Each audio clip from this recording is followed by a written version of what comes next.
Bonjour et bienvenue à la correction de cet exercice d'arithmétique. On nous dit, premièrement, de vérifier que le couple 5 moins 7 est solution de l'équation E qui est 13x plus 7y égale à 16. Deuxièmement, on nous demande de déterminer les couples d'entiers relatifs x et y qui vérifient l'équation E.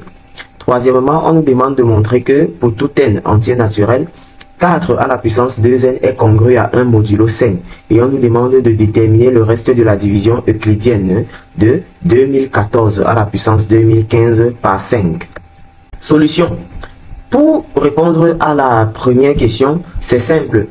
On veut vérifier que le couple de coordonnées 5 et moins 7 est solution de l'équation E que voici.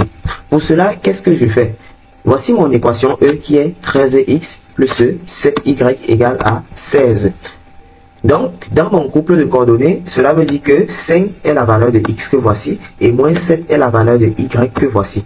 Qu'est-ce que je fais? Je viens ici, je remplace donc le x par 5, ça va me donner exactement 13 fois 5. Et je remplace le y par moins 7, ça va me donner 7 fois moins 7. Quand je fais 13 fois 5, ça me donne 65. Et quand je fais 7 fois moins 7, ça me donne moins 49. Et je vois que la différence me donne 16. Donc je peux conclure que effectivement, le couple de coordonnées 5 et moins 7 est solution de cette équation. Maintenant, on me demande de déterminer tous les couples d'entiers naturels qui vérifient l'équation. Comme je sais déjà que le couple de coordonnées 5 et moins 7 est solution de E, cela voudra dire que je vais venir dans mon équation E, je vais dire que 13x que voici plus 7y est égal à 13 fois 5 plus 7 fois moins 7. Parce qu'on a vu tout à l'heure que 13 fois 5 plus 7 fois moins 5 égale à 16 parce que c'est solution de l'équation. Cela me permet donc de dire que je vais regrouper y et les facteurs qui dépendent de 7 ensemble. Je vais regrouper x et les facteurs qui dépendent de 13 également entre eux. C'est ce que je fais à ce niveau. Donc, une fois que je l'ai fait, à la prochaine étape, je vais factoriser le membre de gauche par 7. Ça va donc me donner 7 facteurs de y plus 7. Et à droite, je vais factoriser par 13. Ça va me donner 13 facteurs de 5 moins x. À l'étape suivante, cela voudra dire que si j'ai réussi à écrire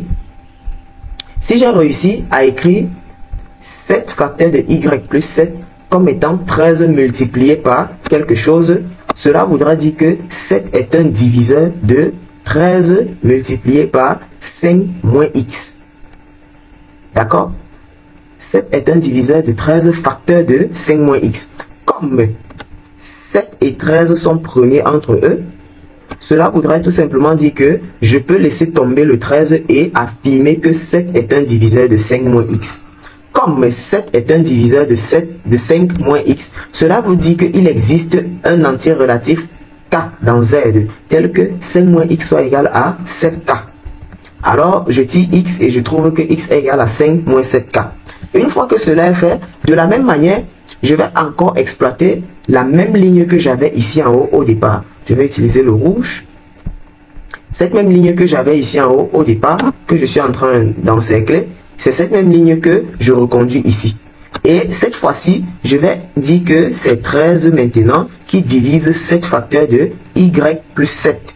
Pourquoi? Parce que je me rends compte que 13 fois quelque chose s'écrit aussi comme 7 fois quelque chose. Donc 13 est un diviseur de 7 facteurs de y plus 7. Comme 7 et 13 sont premiers entre eux, j'affirme encore que 13 est un diviseur de y plus 7. Donc, le même entier relatif k que j'ai pris dans Z, je dirais donc que y plus 7 est égal à 13k. Donc, je vais trouver y qui est égal à 13k moins 7. J'aurais pu prendre la valeur de x qui est ici et remplacer dans l'équation E pour trouver la valeur de y. Ça aussi, c'est possible. Les couples d'entiers solution de mon équation E sont donc 5 moins 7k et 13k moins 7 avec k qui appartient à Z. Maintenant, on veut démontrer que 4 puissance 2n est congru à 1 modulo 5. Comment est-ce qu'on procède? Je sais que 4 au carré c'est 16 et 16 c'est encore 3 fois 5 plus 1. Donc, je conclus directement que 4 au carré est congru à 1 modulo 5. Donc, quand j'élève le tout à la puissance n, ça me donne 4 à la puissance 2n est congru à 1 modulo 5. Maintenant, je veux déterminer le reste de la division euclidienne de 2014 à la puissance 2015 par 5. Comment je procède?